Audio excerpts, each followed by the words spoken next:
నా పేరు డాక్టర్ భగవాన్ దాస్. నేను బీజేపీ స్టేట్ లీడర్ని, NHRA-CCA వైస్ ప్రెసిడెంట్ ఢిల్లీ. ఈ సందర్భంగా ఈరోజు చాలా ప్రశస్తమైన రోజు. ఎందుకంటే డాక్టర్ బాబాసాహెబ్ అంబేద్కర్ గారు పుట్టినరోజు కనుక.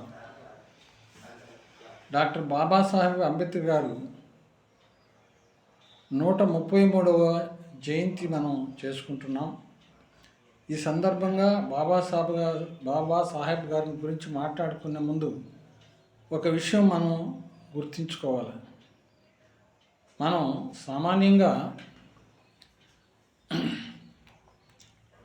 మాతృ దేవోభవ, పితృ దేవోభవ, ఆచార్య దేవోభవ అని మనం అనుకోవటం, చెప్పటం అలవాటు. అంటే దీని ఉద్దేశం ఏంటంటే తల్లిదండ్రులను గౌరవించడం. అట్లానే బాబాసాహెబ్ గారి పేరులో ముఖ్యమైన విషయాలు ఉన్నాయని చాలామందికి తెలియదు. BR అంటే బి అంటే భీమాభాయ్ వారి తల్లిగారు.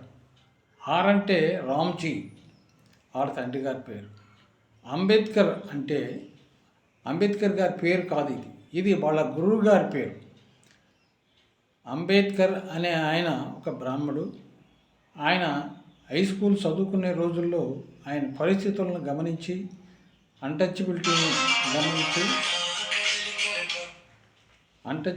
గమనించి వారు ఆయనకు ఎన్నో రకాలుగా సహాయం చేశారు.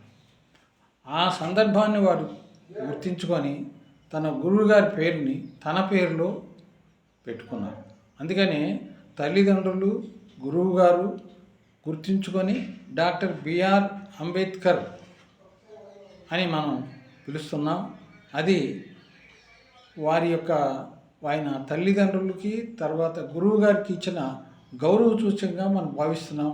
ఇది మనలో ఎక్కువ మంది డాక్టర్ బాబాసాహెబ్ అని అనుకోవటం అలవాటుగా అయిపోయింది. కానీ దీని యొక్క అర్థంలో అలాంటివి ఉందన్నమాట. అదేవిధంగా డాక్టర్ బాబాసాహెబ్ గారి గురువు గురించి కానీ మనం ఎంతోమంది చెప్పుకుంటూ ఉంటాం. కానీ ముఖ్యమైన విషయం ఏంటంటే డాక్టర్ బాబాసాహెబ్ గారు చదువుకునే రోజుల్లో, హై స్కూల్లో చదువుకునే రోజుల్లో ఆయనకి నీళ్లు తాగే ఆవశ్యకత వచ్చినప్పుడు ఒక అటెండరు ఎత్తి నీళ్లు పోసేవాడు. పుస్తకాలను ముట్టుకునేవాళ్ళు కాదు. పాఠం దూరంగా విని చూసి చదువుకోవడమే. ఆ విధంగా చదువుకున్న సందర్భంలో అంబేద్కర్ గారు అనే ఒక ఉపాధ్యాయుడు ఆయనకు సహాయం చేశాడు. అది గుర్తుంచుకొని ఆయన పేరులో అంబేద్కర్ గారిని పెట్టుకున్నాడు అన్నమాట.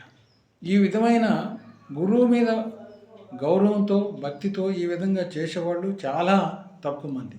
ఇంకొక విషయంలో కూడా బాబాసాహెబ్ గారిని ఒక బ్రాహ్మణోత్తముడే ఆయనకి సహాయపడతాడు. ఒక రాజుగారి బాగా చదువుకునే వాళ్ళు ఎవరన్నా ఉంటే చెప్పండి, ఎవరైనా పర్వాలేదు అని చెప్తే అప్పుడు కొల్లాపూర్ రాజుగారికి ఈయన పేరు ప్రపోజ్ చేస్తాడు. ఆయన ఒక రకంగా అంబేద్కర్ గారు చదువుకునే దానికి ఆయన సహాయపడతాడు. ఈ విధమైన ఇంకా అంబేద్కర్ గారిని గురించి చెప్పాలంటే ఎన్నో విషయాలు మనం చెప్పుకోవడానికి అవకాశం ఉంది. అది కొన్ని పుస్తకాలు వాల్యూమ్స్ ఉన్నాయన్నమాట. కానీ అన్నీ మనం చెప్పలేము. ఇంపార్టెంట్ పాయింట్లే మనం చెప్తాం. కనుక ఈ అవకాశం నేను మీకు తెలపాలని చెప్తున్నాను. Thank you very much. Click చేయండి.